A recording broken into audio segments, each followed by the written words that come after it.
Resistance is futile. Boldly going where no show has gone before. This is The Week in Geek with David D. Squared and Brian Held. Heard live on News Talk 99.5 WRNO and the iHeartRadio app. Here are your hosts, Brian Held and D. Squared.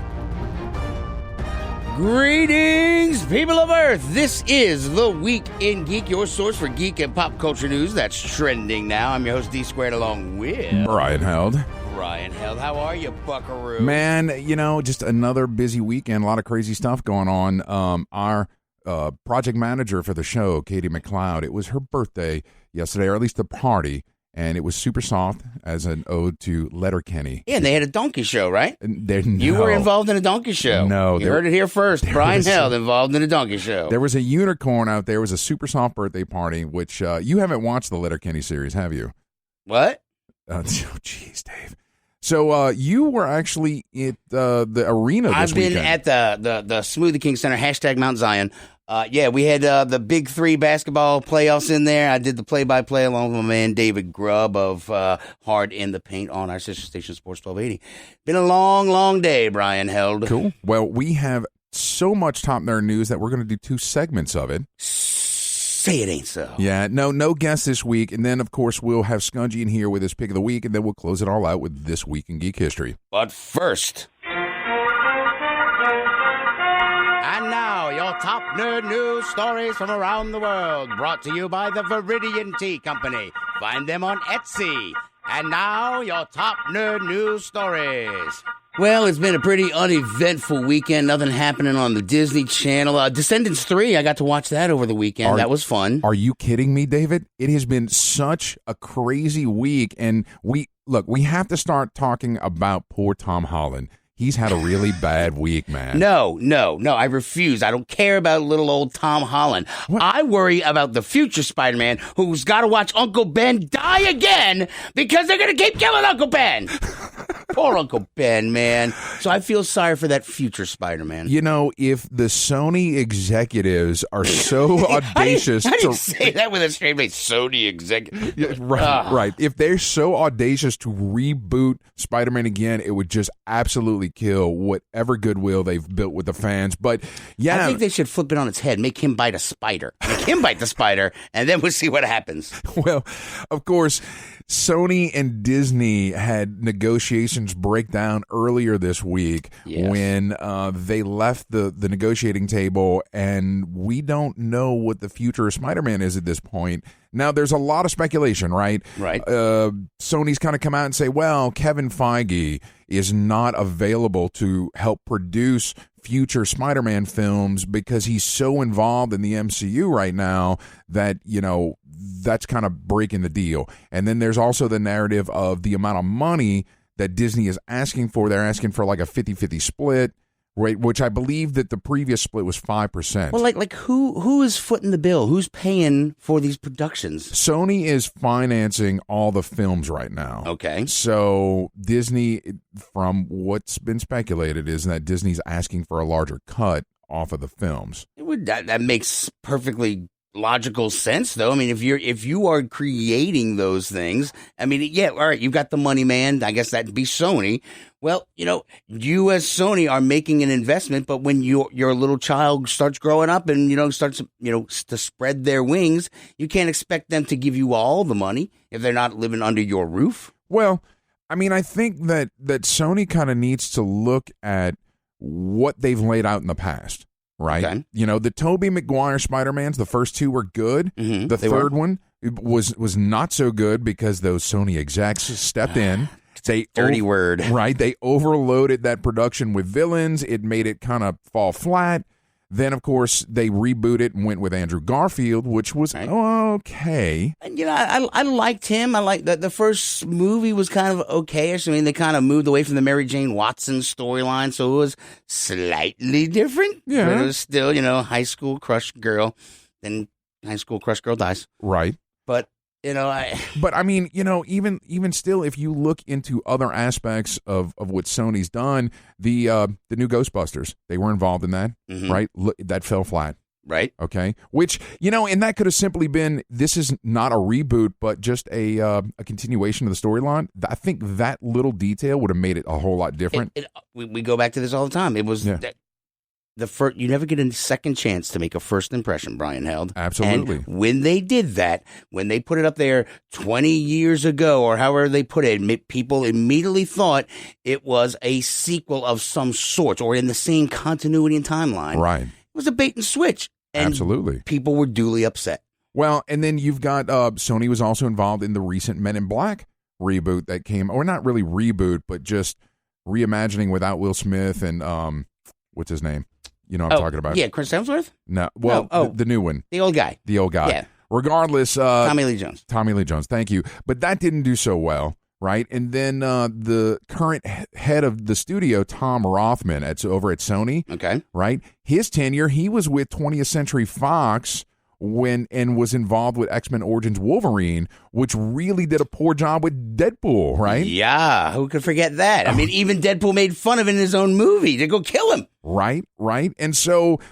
when you get referenced in a movie as to how bad your movie was, right, not a good look. Well, and what's sad is that, is Sony getting too big for their britches, right? Do they think, well, with the success of these two recent solo films for Spider-Man, right? Because the last one made over $1 billion, I believe. Something like that. Yeah. And then you've got, just the whole MCU deal, but then you've got the Into the Spider-Verse animated deal, which is an award-winning production. However, it's animated. I think it kind of falls out of the normal, venue when we're talking about this. It did. I balked when I first found out it was going to be, a cartoon. A cartoon movie. I mean, I ended up going to see it in the theater, loved it. I've watched it actually probably 5 times now since it's been on Netflix because, my kids want to watch it again. Yeah. And I don't mind watching it again. It was that good. No, it is. Absolutely. And then, of course, they had the Venom movie that came out recently, which didn't make good critical review. It was fairly successful money-wise. But it was like, who cares? Yeah. Right? Like, I understand that they've got the setup for Carnage and all that kind of good stuff, and they want to get Tom Holland involved in it. But I just think that if Sony sort of goes their own way without the guidance of Kevin Feige in the MCU, that they're going to fall flat on their face. Could Tom Holland go do that though? I mean, I guess that's the question. I mean, if mommy and daddy are going to get a divorce, okay, where does Tom Holland get to go? Does he get to stay at dad at Marvel's house, or does he get to go oversee? I don't know who's dad and who's mom in this scenario, but does he go live with Sony? Can he go live with Sony though? Do they have a spare room for him?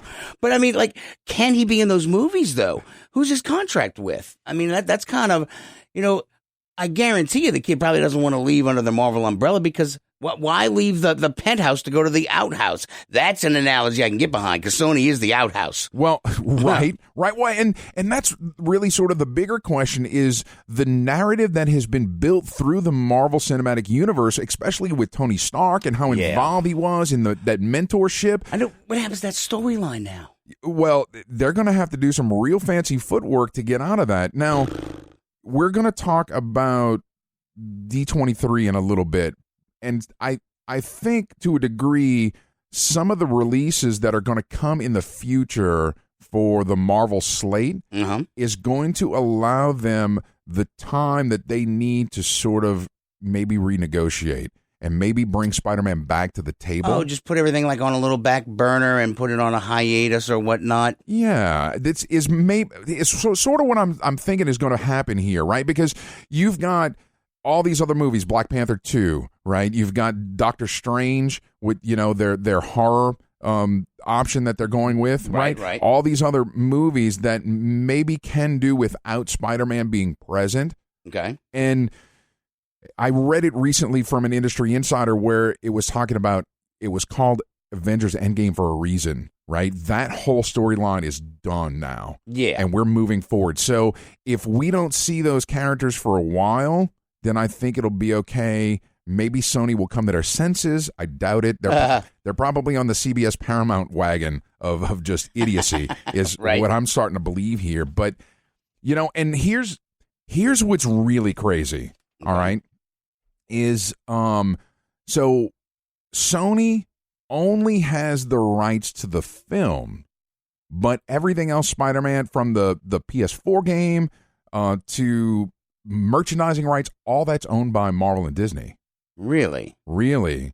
So what's interesting about this is one of the other things that comes out of D3, but it's related to Spider-Man, is that they're doing this Disney's Avengers Campus for the California Adventure theme park. Oh, okay. All right. All right. And Spider-Man will be present at that experience.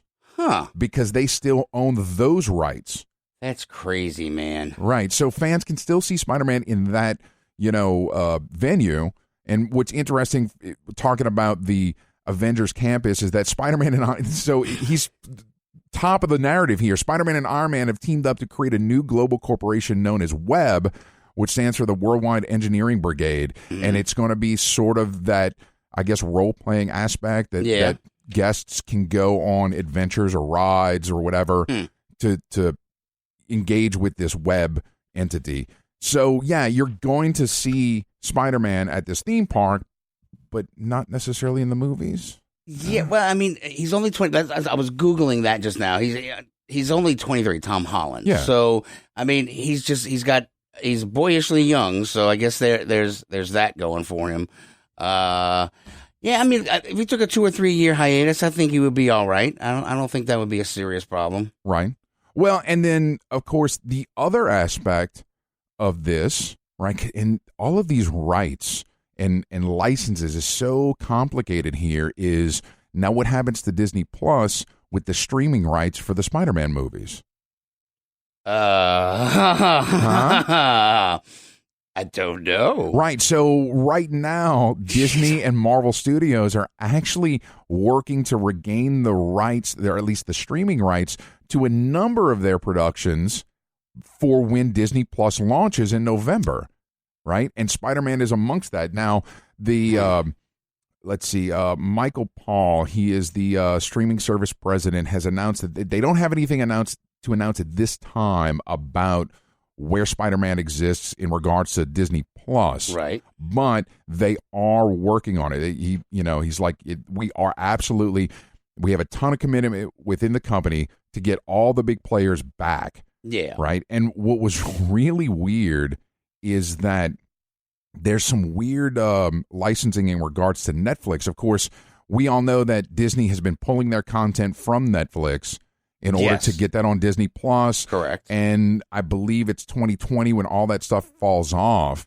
But then there's licensing rights where Netflix is going to get it back in 2026. Shut up. How did we miss that? Yeah, no, I just read it a minute ago. It's insane just how all of this licensing works out. Well, that's nuts then. So, I mean, what happens? So everything that's going away will eventually come back?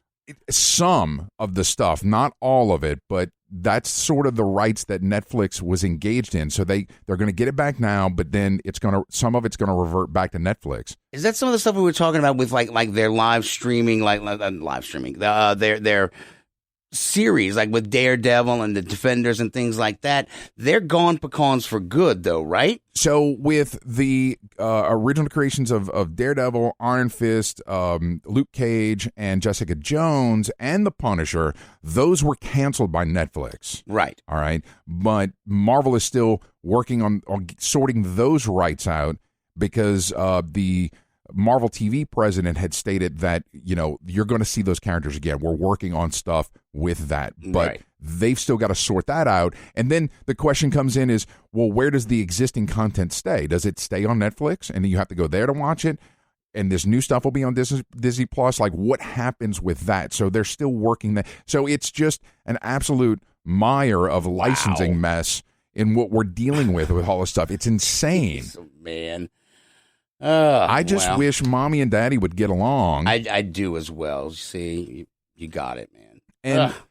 And there's some other stuff too, because of course I know you're a big fan of the Universal parks out in Florida. You take your kids there all the time, and of course there's a big Spider-Man coaster out there. There is. It's awesome. And so that's a separate set of rights that Universal has with Disney. And they use the Sinister Six in that one too. Yeah, I mean, they've got Cheetah in there as well. Like, it's a bunch of weird things. Maybe not Cheetah. I don't know, whatever. It's confusing after a while. Yeah. But they got Hydro Man and Sandman and all that fun stuff. Oh, that's cool. So, yeah, Universal has its own set of rights in regards to those, so they can still keep using the characters in that capacity. This is so confusing they're all making a lot of money, but Sony is financing it and they just want the bigger chuck. I mean, I could see it, the issue there when you step back and you really look at it. I mean, if they're paying the bills, they should be getting, they're making the risk of the money. Right. You know, but now since Disney's like, hey, look, we've been knocking it out the park for so long, you know, you should pay us a larger share. Well, and I mean, not just that. I mean, does Sony really understand that the fact that people are buying the tickets to their current Spider-Man content is due to the fact that Spider-Man is in the Marvel Cinematic Universe and what Kevin Feige and team has done for that character? Like, are you kidding me? You're not right?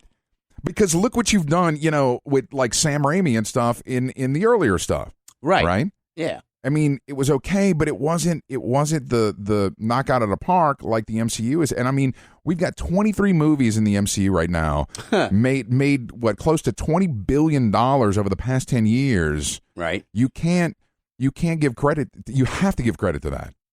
And it's just it mind-boggling to me that Sony can't get their stuff straight. So, all right, we do have to get to a commercial break. When we get back... Yeah, we haven't even touched the D23 stuff. Yeah, all about D23 and more. Guys, stay tuned. You're listening to The Week in Geek on News Talk 99.5 WRNO.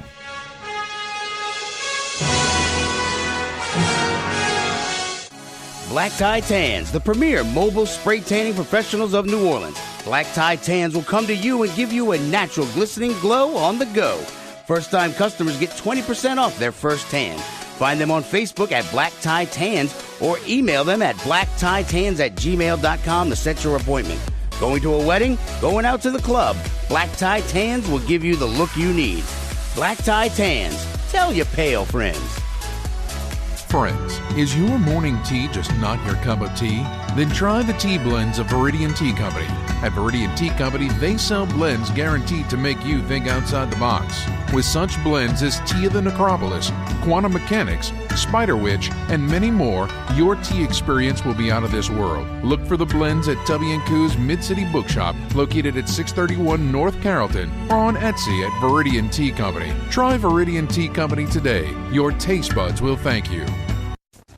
You've waited for it, and now it's here. Get your very own Week in Geek Radio Show t-shirt and help support our show. These 100% cotton black t-shirts with the Week in Geek Radio Show logo are going fast. So don't wait. Go to twigradio.com and order your shirt now. Just go to twigradio.com and get your very own Week in Geek Radio Show t-shirt. $15 up to XL, $17 for 2X and 3X. That's twigradio.com. Jezebel Johnston, Devil's Handmaid by Nancy Hansen, is now an audiobook read for you by Brian Held. It's a tale of a young girl from Tortuga who disguises herself as a boy and bluffs her way onto a pirate ship, chasing after her one true love, only to find adventure on the high seas. Jezebel Johnston, Devil's Handmaid is available on Amazon, Audible, and iTunes. Get your copy of Jezebel Johnston today. This is the Week in Geek with D Squared and Brian Held. Outstanding. Miss any of today's show? Download the Geek podcast at WRNO.com. Here are your hosts, D Squared and Brian Held. Welcome back into the Week in Geek, your source for geek and pop culture news that's trending now, and as Brian is wont to say, full of geekery. Absolutely. Yeah. Oh, Brian, you wacky prankster. Yeah. All right, let's talk some movies, Brian. Right. So, of course, the D23 Expo just wrapped up this past weekend, and so many announcements, right? So let's just look at the film slate that's coming out. The big things on it, of course, the end of this year, Star Wars: The Rise of Skywalker. That's going to be on December 20th. Yeah, some of the stuff's leaked online of the trailer.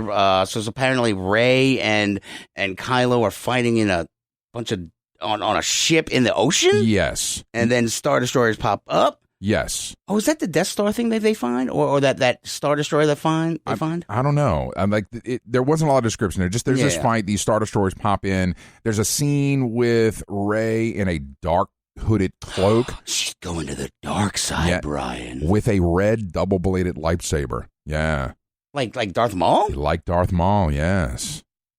It's got to be a stupid dream vision kind of thing or whatever. Well, is she embracing the dark side, or she is Palpatine's daughter? Or we don't know that. I know that. I know that for certain now. Or is she in disguise on a resistance mission to infiltrate the First Order? I'm totally one of the bad guys now. Look, I wear dark clothes and I'm angsty. Okay, got a lot of angst. I hate law and order. Yay, dark side. They got cookies. Yeah, but of course, this is going to be the last film in the entire Skywalker saga, and they're going to take a little bit of a break. I want to say, what is it, 2023? 20 years? 25 years? No, it's like 3 to 5 years somewhere. It's for the next Star Wars film that we're going to get. And that's supposed to be the Benioff and Weiss stuff, but I guess that's a little in flux now, too. That and we talked about that in last week's show. And the Rian Johnson stuff, too. That's coming out. So the other stuff that's really on our radar, 2020, you're going to get Black Widow in May, right? And then The Eternals are coming out on November 6th of 2020. I can't believe you just glossed right over. You just let it go. You just glossed right over it, Brian. Which one? That was your hint. You just let it go. Let it go. Frozen 2. Frozen, yeah. Okay. When is that one coming out? 2019, you big jerk face. Yeah, no, I'm okay. Frozen 2 will be out November 22nd of 2019. You're a horrible person, Brian. Get your tickets How now. do you not like Frozen? What are you? You're some kind of monster. I haven't seen the first one. What? Yeah. I don't know you anymore. Oh, jeez, Dave. I don't know you. So The Eternals on November 6th of 2020. Now, this is interesting. This movie is going to be, from a timeline perspective, the oldest movie in the Marvel Cinematic Universe. It's going all the way... The Eternals. Yes, the Eternals. Okay, so we're back to the Eternals now. Yes, we are. Skip right past my Frozen 2. Yes. This is going back to like the creation of the narrative universe, where the Celestials, which are like these, super beings that created the universe, create the Eternals in order to protect Earth from the Deviants. The Deviants. Yes. Oh, yes. I like where this is heading. Talk dirty to me, Brian. And of course, the big announcement is Kit Harington is going to play the Black Knight. You know nothing, Jon Snow. Yeah. So that's I'm looking forward to it because, of course. Well, you got.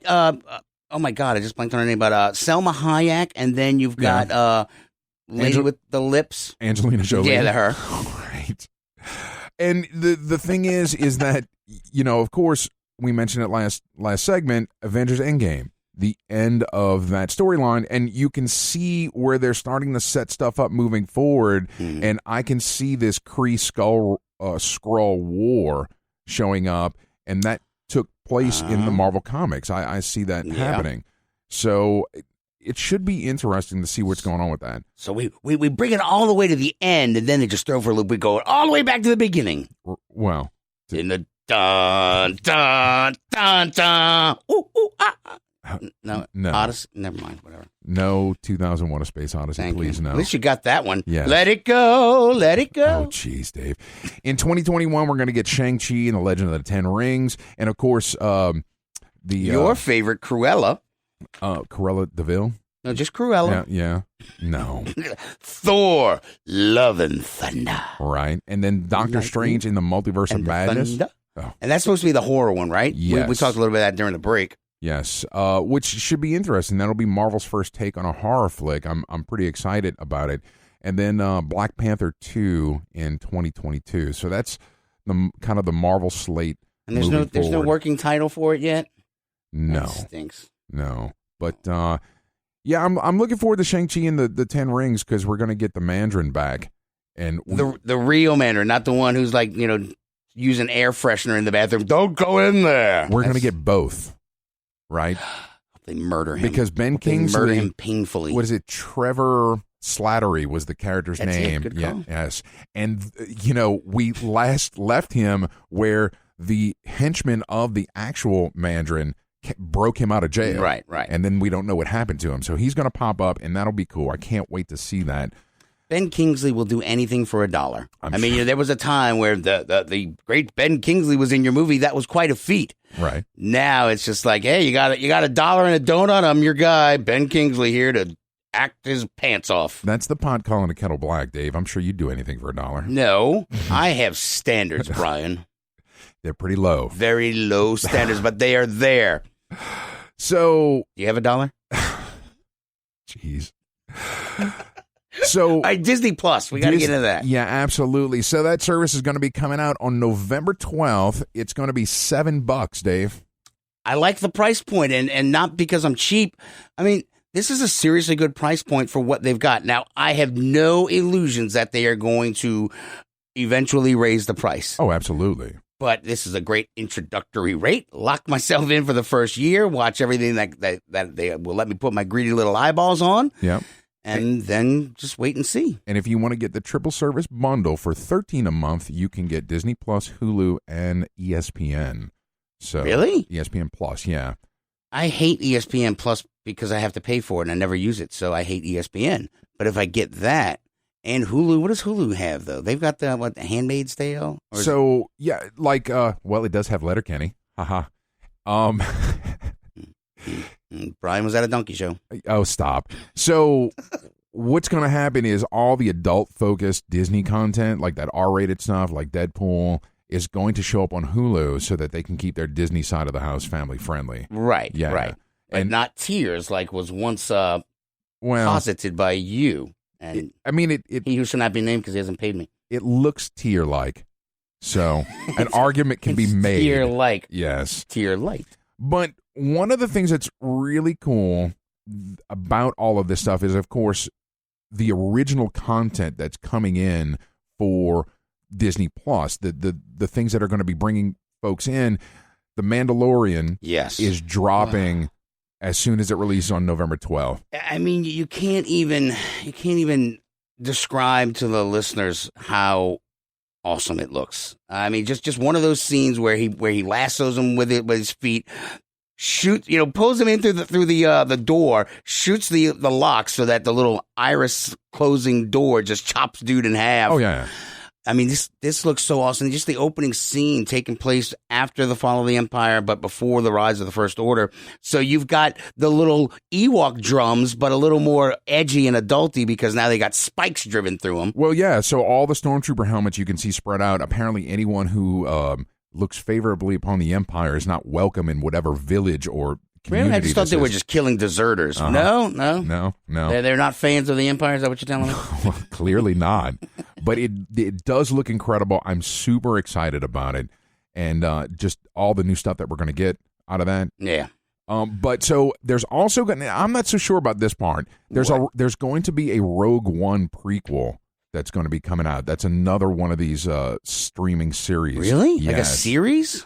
Yeah, it's like probably 8 or 12 episodes or I something mean, like they that. created Rogue One in the movie, What's your call sign? Yeah. Rogue what? I mean, maybe they're going to explore the backstories of the different, characters that were in there. Look, Brian, I don't know how to put this on the FCC, but my heart rate would escalate as well as other parts if they gave me like a Star Wars Band of Brothers. Can you imagine if they did like the rebel fight against the Empire? Just how they recruit like a rebels boot camp where they have to go and fight the Empire. You find all these backstories like a series of Band of Brothers, but Star Wars rebels.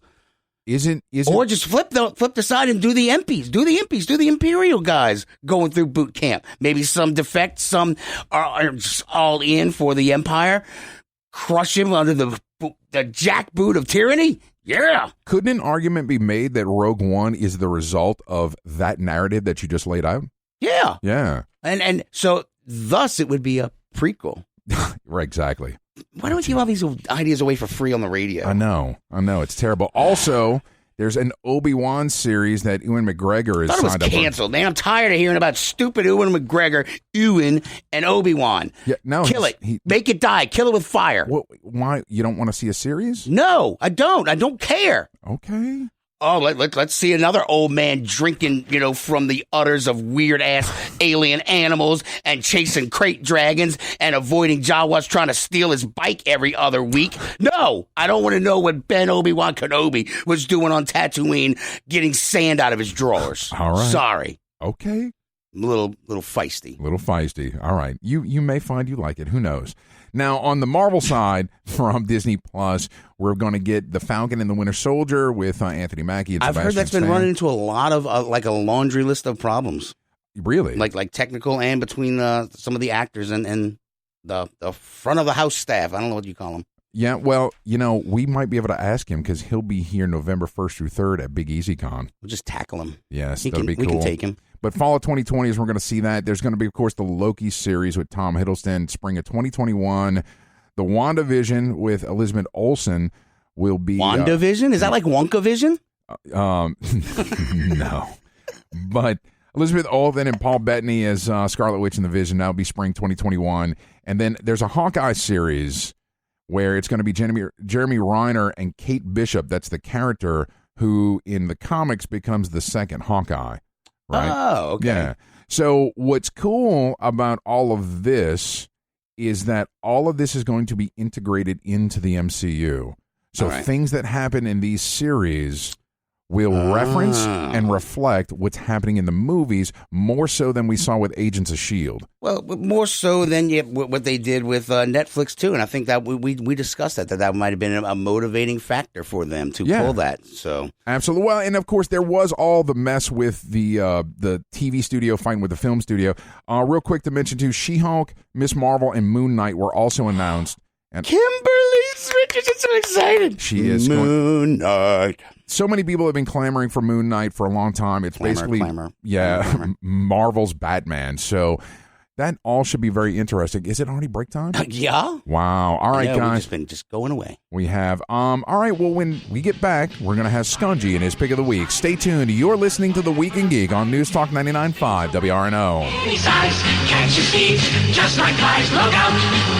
Here comes the Spider-Man. ProSe Productions is a leading independent publisher on the cutting edge of new pulp and genre fiction today. At ProSe Productions, you'll find fiction featuring fast-paced action and adventure, larger-than-life protagonists, over-the-top characters, and tight yet extravagant plots. ProSe specializes in prose books, anthologies, audiobooks, and more. Go to prose-press.com to find our monthly release schedule and more info about our great titles. ProSe Productions is your first-rate publisher of new pulp fiction today.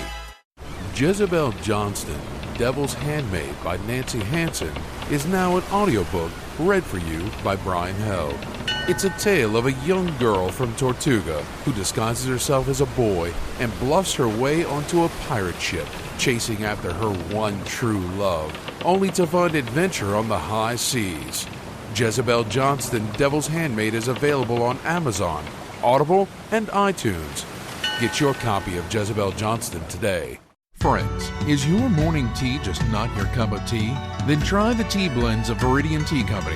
At Viridian Tea Company, they sell blends guaranteed to make you think outside the box. With such blends as Tea of the Necropolis, Quantum Mechanics, Spider Witch, and many more, your tea experience will be out of this world. Look for the blends at Tubby & Coo's Mid-City Bookshop, located at 631 North Carrollton, or on Etsy at Viridian Tea Company. Try Viridian Tea Company today. Your taste buds will thank you.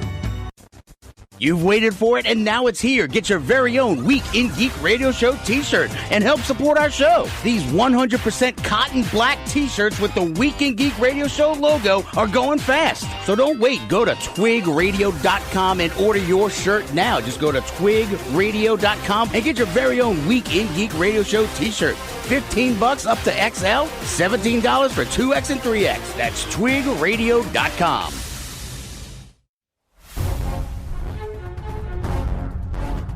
Welcome back to The Week in Geek. Don't forget, you can listen to previous episodes on the iHeartRadio app at The Week in Geek Radio Show. Here are your hosts, D Squared and Brian Held. Welcome back into The Week in Geek. Like the voice guy said, I am D Squared along with Brian Held. All right, Brian, it is your favorite part of the show. Yay. I am not what what you would call a handsome man. Skungy's Pick of the Week is brought to you by GameStop and ThinkGeek.com. Skungy's Pick of the Week. He might be an idiot savant. Woohoo! Might be an idiot savant. Yeah, welcome. What's shaking, bacon? Not a lot, guys. How y'all doing today? We are super, and thank you for asking. All right, so what are we talking about today, Skungy? Well, I have foregoed a video game review, and I am going to do a board game review today. Okay. Did he make up a word, foregoed? Is that kind of like Brian with your geekery? Yeah. No, Yes, it is. Forego is a real word, Dave. I know, but he said foregoed. That's not a real It's word. the past tense. I forewent. I have foregone. Forthwith. Get it on, Skungy. All Come right. on. What are we talking about, Skungy? We're talking about wind, fire, all those types of things. 6 demon bag? I have a 6-demon bag for the Big Trouble in Little China board game. Nice. The check is in the mail. All right. It is. So this is made by Everything Epic.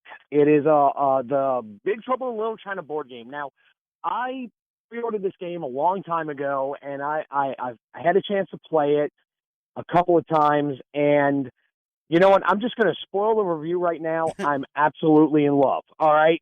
Okay. There we go. So this game oozes with theme. All right? This game is the pinnacle of playing Big Trouble in Little China. Now, if you know the movie, which is one of the best movies to come out of the 80s, Amen. and if you haven't seen this movie, turn off the radio and go watch this movie right now. I don't know why you haven't seen it yet. All right. I that begs the question, Skungy. Is it a prerequisite? Do you need to have seen the movie in order to play this game? Okay. You could have not seen the movie and play this game, but it's just so much better if you have, because there's so much fan service in this board game to anybody who's watched the movie. There's so many like little idiosyncrasies of the game to the movie that's just, it's fantastic with this. Now, with this game, it's really cool because it's something unique with board games that I've not seen I really haven't seen something like this in a board game before. So the way the game goes is you start off in the streets of Chinatown. All right. You're going through Chinatown, and you can play one of the many characters from the movie. Jack Burton, Egg Shen? Wang Chi, Egg Shen, Grace Law. You can play Eddie and whatnot. Who And would want to play Eddie? I know nobody, but you could play Eddie. Nobody wants He's to like play Colonel Eddie, but you Mustard. could There's play Eddie. options here, Dave. All right. Dave, you'll be happy because you can play this game solo. Now we're talking. Friends are overrated. So you play these people, and you go through Chinatown completing quests, which is going to upgrade your character, which will make you more powerful, give you more attack dice, give you more items to fight characters and enemies. And this has such a unique style of gameplay. You get dice to roll at the beginning of your turn, and you roll those dice, and you assign them to your character board, and you use those dice to do movements or attacks or searching areas or whatnot. It's up to you. You can use them any way that you want to, and there's no turn order like in a lot of games where it's like, all right, you go first, I go second, and whatnot. No, everybody chooses. It's like, you're in a better position to go first, you go first. Okay. So you're saying it's very cooperative. You all have an overarching goal? Yes, it is a co-op game, completely co-op game. Everybody is working together to defeat the evil Lo Pan. Okay. All right. So you play through the first act, going through missions, completing like these, and the missions are so cool because they're perfectly put to the movie. Like, for instance, The Check is in the Mail is the name of one of the missions. That's awesome. Or The Son of the Blank Must Pay is the name of the Son of a Blank Must Pay. Gotcha. Like different stuff like that. It's so much service to the movie. It's great. But you go through the first act, upgrading your character, and there's a track on the top of the board Now, depending on how well you do, you get chi. Now, that chi gives you experience, which makes you upgrade your character, which gives you more dice to roll and more items to have and makes you stronger. But if you don't do as well, the low pan track moves forward. And you don't want that because that's bad things for you. And you can even die in this game. And if you die, you get a hell card. Dang. And the hell cards are like in the movie. Like the hell of the upside down sitters. Yeah.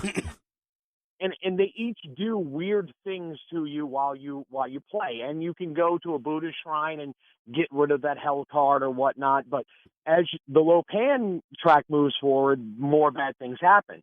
So whenever the chi track or the low pan track gets to the end, you take the entire board over. And I've never seen this in a board game before. You take the entire board and you flip it over to the other side. Oh, wow. That's interesting. And you start Act 2 of the game. And Act 2 is now you're in Low Pan's lair. Okay. Nice. And now you have to defeat Low Pan and the storms. Now, you'll run into a storm in Act 1, and if you defeat that storm, it makes it easier in Act 2. But depending on anything you do in Act 1, like completing your quest or whatnot, it makes Act 2 easier. But if you don't, it makes Act 2 harder. So you have to go through Low Pan's lair trying to find Low Pan and kill him. Huh. I like the interactivity between the different acts, and how it builds up. That's cool, and it can make it more challenging. All right. It really does, and it's so thematic. I mean, a lot of board games, you can throw a theme on any board game. You can say, like, hey, this is a dinosaur game, and it's just blah, blah, blah. You're moving parts around the board and whatnot. This is truly and utterly, it feels like you're playing the movie A Big Trouble in Little China. That's awesome. You go through, and as you play through, you can play different characters, and different characters have different missions. So it gives you a replayability of it. So you can play through with different people. And there are also expansions to this game. Well, the question is, like, at the end of the game, do you get back the Pork Chop Express? One of the missions is to find the Pork Chop Express. Yeah. Or better yet, will you be able to cut a bottle in half with a knife? That's my chi. My yin is going north. My yang is going south. So one of the coolest things about this game is there's a quest book that when you're playing through the game, you open up this quest book, and it's as you're playing through, you go, I'm going to go to this space, and I'm going to try to attempt this quest for my character. And there's flavor text on it. And if you're playing like Wang Chi, it's like, my chi was off when I was playing against Jack, but I need to get better in this, so I'm going to try this. Nice. So it's so much fun. Nice. Now, we cut you off earlier, but you mentioned expansions? There are expansions to the game. Now, there's a base model of the game, which is probably the only one that is available right now is to get the base model. There's also a deluxe edition that came with the Legacy of Low Pan expansion. Now, you can buy this separately now. I know this for a fact.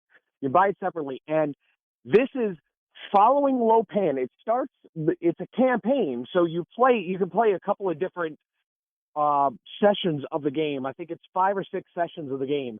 And you start in 1985 where the movie started, and you go through time trying to follow Low Pan through time. Oh, wow. Okay. And it just adds more to the game. It gives you more gameplay. It gives you more missions to do, and just expands on what I think a really, really good system. It's a lot of fun. It's very cooperative. I've played a lot of cooperative games, and this game it clicks. It flows so well. Cool. So, and I'm guessing this was a Kickstarter, right? No, actually, it wasn't. I found it, believe it or not, just perusing through Everything Epic, and they were like, this is not a Kickstarter. We're just going to put this up. This game is available to buy regular. The regular edition, I believe, is $80 for just the regular edition of the game. The deluxe edition came with some extra stuff. It came with, extra components, special cards. It came with the coolest thing ever, the 6 demon bag, a bag to put stuff in. Nice. All right. And then it also came with the Lopan expansion, which you can now buy separate. Okay. Now, I'm guessing you can get this at your friendly local gaming shop or Amazon or directly from the manufacturer? Yeah, absolutely. Like I said, it's made by Everything Epic, which they've made a couple of other games as well. They've made a Rambo board game. No way. Yeah, they made a Rambo board game. That one I haven't had a chance to check out yet, but that one they did kickstart, but I did not get a chance to play that one. But if it's half the game that this game is, a lot of times you'll see somebody make a game and they'll just slap a theme on it. And it's like, hey, look, we're making this game, but we're just going to, look, it's this, and you love this property, and we want you to buy it because it's this property. And it sucks. Yeah. This game, there was a lot of TLC put into making this game to make it feel like a Big Trouble game. I mean, Big Trouble in Little China is truly and honestly one of my favorite movies of the 1980s. I love it. I think it's a perfect movie. A lot of people will disagree with me, and they're wrong, but this game just emulates everything of it just perfectly. Awesome. Well, Skungy, we got to go ahead and hit that break. Now, you're going to be in studio next week covering the GameStop conference, right? Yes, I'm going to be in Nashville right after the show. I'm actually going to Nashville, and I'm going to be at an expo for GameStop learning about all the new video games coming out. I'm going to get to play some of them, and then I'm going to come back and give y'all some of my opinions on whether or not they're good or not. All right, well, cool. Well, you're terrific. A 6-demon bag. Sensational. What's in it, Egg? Wind, fire, all that kind of thing. Here's to the Army and Navy and the battles they have won. Here's to America's colors, the colors that never run. May the wings of liberty never lose a feather. Yeah, you're right. All right, sorry. I had to play it. No, that's cool. Of All right. course. So, Skungy, you're going to be in studio covering for me because I'm going to be at Dragon Con next weekend. So don't fancy pants. Yeah, don't get me fired while you're in here, all right? Oh, no, I will make sure you get fired. That All is right. my job while you're gone. Skungy, get out of here. We'll talk to you later. All right, gang. Thanks very much. Stay tuned. More geekery is on the way. You're listening to The Week in Geek on News Talk 99.5 WRNO. This is Jack Burton in the Pork Chop Express, and I'm talking to whoever's listening out there. Like I told my last wife, I says, honey, I never drive faster than I can see. Besides that, it's all in the reflexes. Friends, is your morning tea just not your cup of tea? Then try the tea blends of Viridian Tea Company. At Viridian Tea Company, they sell blends guaranteed to make you think outside the box. With such blends as Tea of the Necropolis, Quantum Mechanics, Spider Witch, and many more, your tea experience will be out of this world. Look for the blends at Tubby & Coo's Mid-City Bookshop, located at 631 North Carrollton, or on Etsy at Viridian Tea Company. Try Viridian Tea Company today. Your taste buds will thank you. You've waited for it, and now it's here. Get your very own Week in Geek Radio Show t-shirt and help support our show. These 100% cotton black t-shirts with the Week in Geek Radio Show logo are going fast. So don't wait. Go to twigradio.com and order your shirt now. Just go to twigradio.com and get your very own Week in Geek Radio Show t-shirt. $15 up to XL, $17 for 2X and 3X. That's twigradio.com. Jezebel Johnston, Devil's Handmaid by Nancy Hansen, is now an audiobook read for you by Brian Held. It's a tale of a young girl from Tortuga who disguises herself as a boy and bluffs her way onto a pirate ship, chasing after her one true love, only to find adventure on the high seas. Jezebel Johnston, Devil's Handmaid is available on Amazon, Audible, and iTunes. Get your copy of Jezebel Johnston today.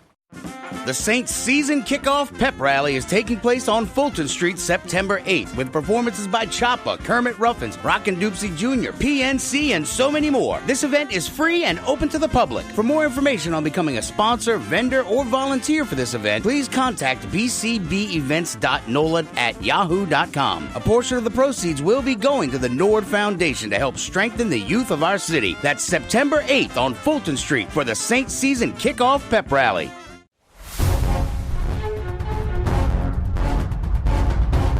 This is Kate Mulgrew for The Week in Geek. Just kidding. It's Mary Elizabeth McGlynn, the Major from Ghost in the Shell. Listen, or the Tachicomas are going to get you. Welcome back into The Week in Geek. I'm your host, D Squared, along with Brian Held. Now, as always, we want to strongly urge you to check out the Facebook page, facebook.com/The Week in Geek. Check out our website at twigradio.com. Follow us on Twitter at Twig Radio, and the Instagram's The Week in Geek. Now, Brian, how can people listen to this lovely show? Well, if you miss any part of tonight's show or you want to catch your favorite part again, you can always find us on Spreaker.com or download Spreaker for your smartphone or tablet. We're also on iTunes, YouTube, Google Play, Stitcher, Spotify, the iHeartRadio app, and your mother-in-law's house. Okay. This week in Geek History. We're sending you back to the future! Yes! Oh my God! This Week in Geek History is brought to you by Jezebel Johnston, Devil's Handmaid by Nancy Hansen, read by Brian Held. Available on Amazon, Audible, and iTunes. This Week in Geek History. Yes! Oh my gosh! Da-na-na, da-na-na. Wow. All right, Brian. All right, out of the gate, August 20th, 1982. This film was directed by Don Coscarelli. Well, okay. And it stars Mark Singer, Tanya Roberts, Beastmaster. Yes. Mark Singer had like, what, 2 movies? Yeah, pretty much. I gave it away right there. Yeah, I know. But the tagline, born with the courage of an eagle, the strength of a black tiger, and the power of a god. Girth of a ferret. Right. Ferret sales went through the roof after the Beastmaster. Oh, yeah. Everybody wanted a ferret to like steal the jail keys so they could escape. It was what were the ferrets' names, like Poto and Odo or something like that? Oh my God, I think you're exactly right. Yeah, something like that. Nerd. Yeah, I know. Dude, I love that movie. I was a little kid back then, man. It was great. It was a good movie, man. All right, this next one is August 21st, 1998. You don't necessarily have to guess it. Directed by Stephen Norrington and starring Nabush Wright, Chris Christopherson, Stephen Dorff, and Wesley Snipes. Oh, but Blade. Yeah. And of course, that new Blade movie with Mahershala Ali has been announced. Looking forward to that. I will never stray from Sticky Fingers. Sticky Fingers is the only Blade I know. Mm-hmm. Oh, jeez. It was so short. Tiny little huggable Blade. Oh, God. Even with elevator shoes, he was still short. I mean, talking about bad casting. Sorry, squirrel. No, it's cool. August 22nd in the year 565. Saint Columba allegedly saves the life of a Pict warrior who was being attacked by a monster in Loch Ness. No. Yes. Thus, the Loch Ness monster was born. Yes. The account was later to be recorded in the book Life of Saint Columba by Adaman, and it tells about how Saint Columba came. Was it later when Saint Patrick, or who was the guy? Was it Saint Patrick drove the snakes out of Ireland? Right. And so then all the Loch Ness monster was like, that's my food source, and he left, and so that's why. So Saint Columba saved him. Loch Ness was real, but Saint Patrick accidentally drove Loch Ness out because he removed his food source. Oh, okay. Telling you, it's the truth. We'll go with that. You'll never find Loch Ness. Right. He moved to the Amazon. There you go. Jeez. August 23rd, 2005. Facebook acquires the Facebook.com domain for the low price of $200,000. That's it? That's it. That's a bargain. That's a steal. Well, at this point it is. They're making millions off of. It's obscene. Yeah, stealing all your information and listening to all your conversations. Hey, look, it's a small price to pay to watch cat pictures and cat emojis and cat videos and, cat flambe. Right. Whatever. I mean, the internet is made of cats and porn, Dave. It is. All right. I always love this one. This is really old. August 24th in the year 79. The Roman city of Pompeii is buried in ash during the eruption of Mount Vesuvius. Nobody expects the Spanish Inquisition. A few decades off or centuries off. Of course. And it would, of course, just one day after Vulcanalia, the festival of the Roman god of fire. And it exploded. Yes. Always a good one. We got to get out of here. Birthdays: Jonathan Frakes, Sylvester McCoy, right. Carrie-Ann Moss. The new Matrix movie is coming out or been announced. Ray Park, Rupert Grint, and Tim Burton. Nice. Yeah, nemesis of Kevin Smith. All right, great show. Thank you. Next week, I will be at Dragon Con trying to get great interviews for all you guys. And, of course... Oh, my God. So we're going to have laser pointers and fur balls with Skungy and I running the ship? It's going to be terrible. It's going to be awesome. So next time, keep your nerd flag raised high. GFL. Big Jets News Talk 99.5 WRNO FM New Orleans, anywhere on our free iHeartRadio app.